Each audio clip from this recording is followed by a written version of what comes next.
Assalamualaikum warahmatullahi wabarakatuh. Saya Susanto, mahasiswa PPG dalam jabatan kategori 1 gelombang 2 di Universitas Negeri Makassar.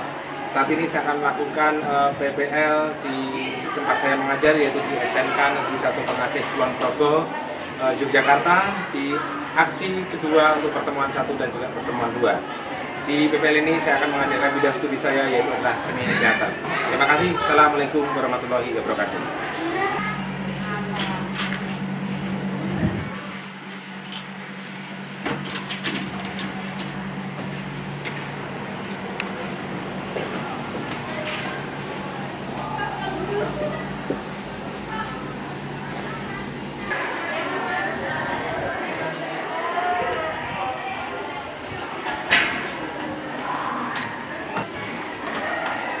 Selamat pagi anak-anak. Pagi.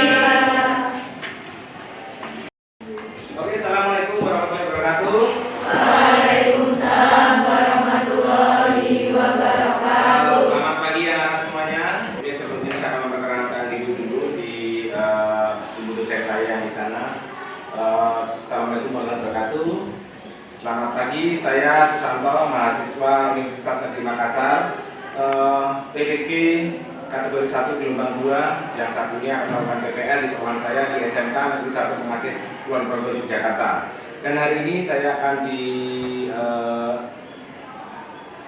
kurasi atau dipandu oleh teman saya, rekan sejawat saya, ada Ibu Sudarnyati di sebelah sini yang akan menemani saya atau memantau saya dalam pelaksanaan PPL di SMK Negeri 1 Pengasih Kulon Progo, Yogyakarta ini.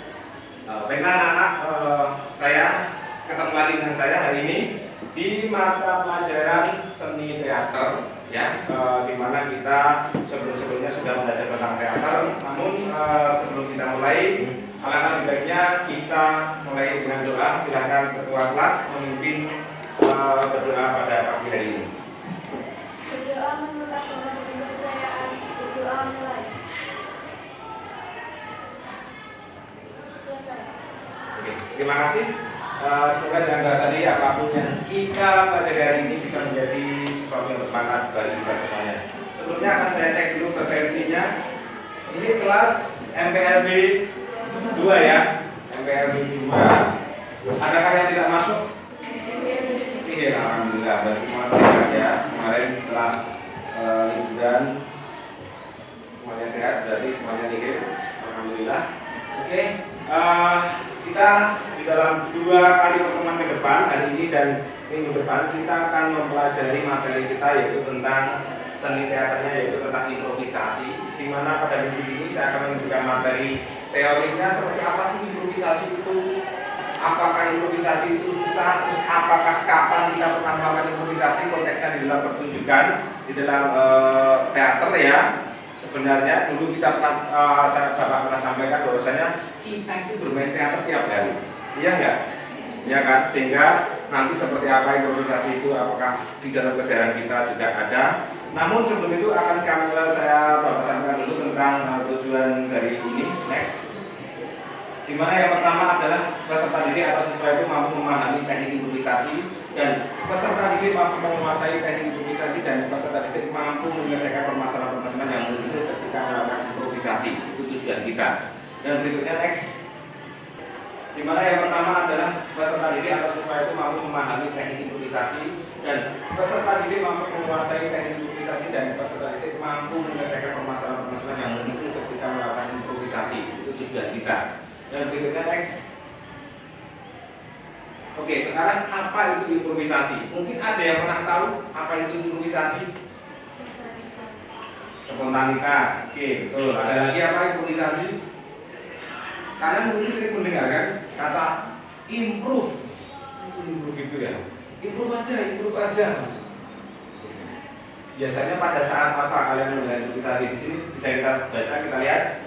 Improvisasi merupakan aktivitas berpura-pura yang dihasilkan secara spontan, artinya secara refleks, tidak dipersiapkan terlebih dahulu.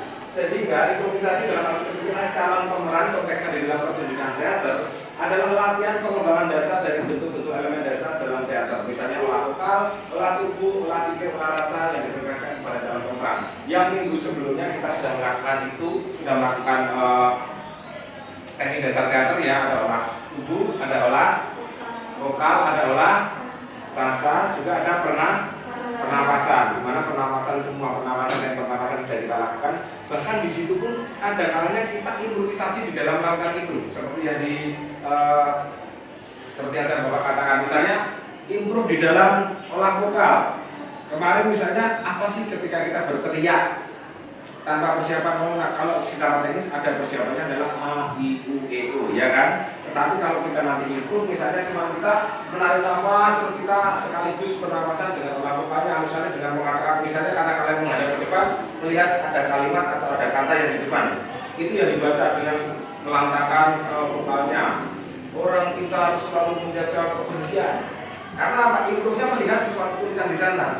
Itu termasuk gerakan teknik spontan. Itu ya. Jadi konteksnya improvisasi kalau dalam pertunjukan memang tentunya adalah untuk pemeran.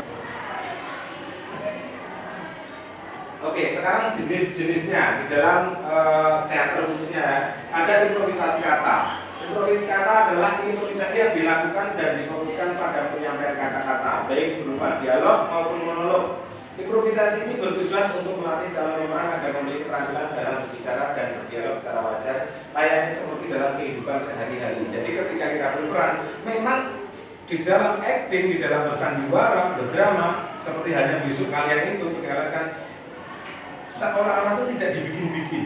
Jadi kayak real di dalam kehidupan kita seperti ini. Kayak misalnya si ayah ngobrol sama temennya di atas panggung, ya seperti ngobrol biasa begitu. Misal kalau kalian ke pasar, siapa yang pernah ke pasar? Pernah semua? Dan kalau pernah ke pasar membeli apa? Sayuran. Sayuran apa yang sudah mau dibeli kan sudah punya catatan.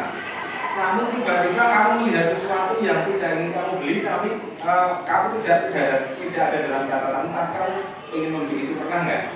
Nah, itu termasuk kenapa ada sesuatu spontanitas yang menarik perhatianmu. Pernah nggak kayak gitu? Terus bagaimana kamu caranya membeli?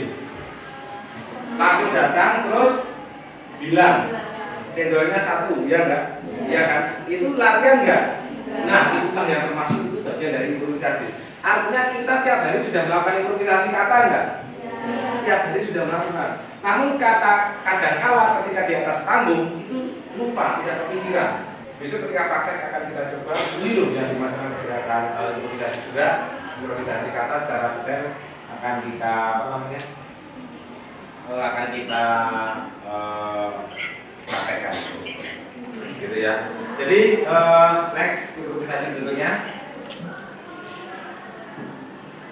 Jenisnya ada dua tadi ya, ada gerak, ada kata, sekarang ragamnya. Ragamnya itu ada sangat banyak. Karena ada nanti ada yang pertama ada improvisasi tunggal, di mana improvisasi tunggal ini adalah improvisasi yang dilakukan sendiri atau tanpa peralatan serta tanpa naskah yang dipersiapkan. Namanya improvisasi harusnya tanpa naskah gitu. Namun tidak ada peralatan, jadi cuma orang aja sendiri. Bagaimana nanti kalian latihan? Aku mau latih improvisasi itu bagaimana sih? Misalnya dengan apa? Nanti misalnya kamu mengambil sendiri dengan kata. Aku mau kasih kata mau latihan seperti apa ya? Aku mau ngomong atau kamu ngambil aja makan. Ketika kamu makan, kamu punya selera yang bagus, kamu punya benar-benar banyak. Tapi kalau males ngambilnya dilongi meneh. Aku gemuk, gitu. Termasuk sayur, enakku, yuk, apa daerah dipilih. Wah, itu lombok sok, gitu lah. Iya enggak? Itu ada gerakan-gerakan, itu kamu rencanakan nggak gerakan-gerakan itu? Nah, itu termasuk refleks. Nah, itu refleks itu bisa menjadi improvisasi. Pengalaman-pengalaman gerakan refleks itulah yang kamu jadikan ketika di atas panggung, kamu jadikan gerakan-gerakan improvisasi. Sehingga memorimu merekam kan, aku pernah dulu mengambil sesuatu yang serem, gimana? Ya kan? Sehingga kamu ketika acting pun kamu bisa melakukan seperti ini. Karena ada pengalaman memori di dalam hadis, kalau di dalam sebuah komputer atau laptop, tetapi dalam pikiran kita punya otak atau memori yang bisa menyimpan itu. Kita tinggal ingat-ingat aja, oh yo, aku nek melaku kayak gini, itu bisa kamu bangkitkan. Itu termasuk akhirnya menjadi sebuah gerakan improvisasi yang berangkat dari pengalaman gerakan-gerakan refleks. Itu maksudnya Julia sama Chelsea karakternya mungkin berbeda. Gaya bahasanya berbeda nggak? Dialognya aja beda nggak? Novia dialognya akan berbeda dengan Ulin. Beda nggak? Beda. Intonasinya aja beda. Apa mana sih daerahnya bisa ada yang dari napak? Wis saya beda mani bahasane. Bu bahasa ayo ana mboten, Bu. Karena ada lokat-lokat biasa yang di kesehariannya, sehingga itu juga mempengaruhi bisnis actingnya. Oke, next berikutnya ragam improvisasi berikutnya yaitu adalah improvisasi dengan bunyi. Kalau tadi dengan benda, dengan suasana, sekarang dengan bunyi.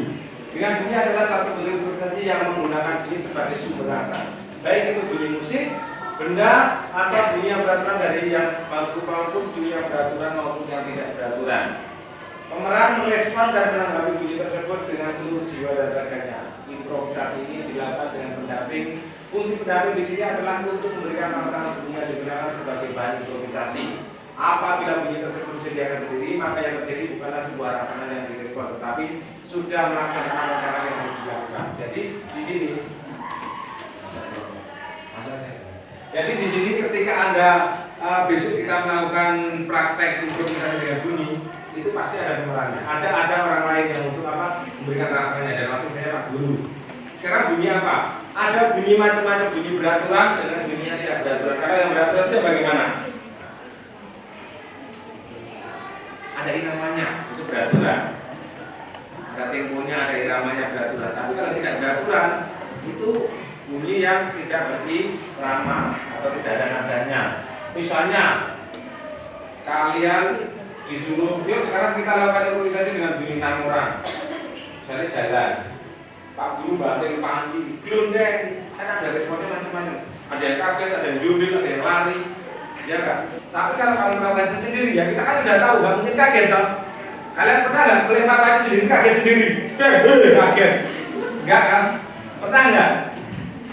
Apa bisa? Mosok banting panci kaget dewe. Wah ini aku tuh aneh ibu. Nah kalau petasan itu iya, karena kita tidak tahu ledakannya seberapa, ya dong. Terus ditutupi, pernah jebol baru dibuka juga berat, itu membuat kaget, gitu ya. Sekarang fungsinya, ketika fungsi improvisasi yang pertama adalah meningkatkan daya imajinasi itu.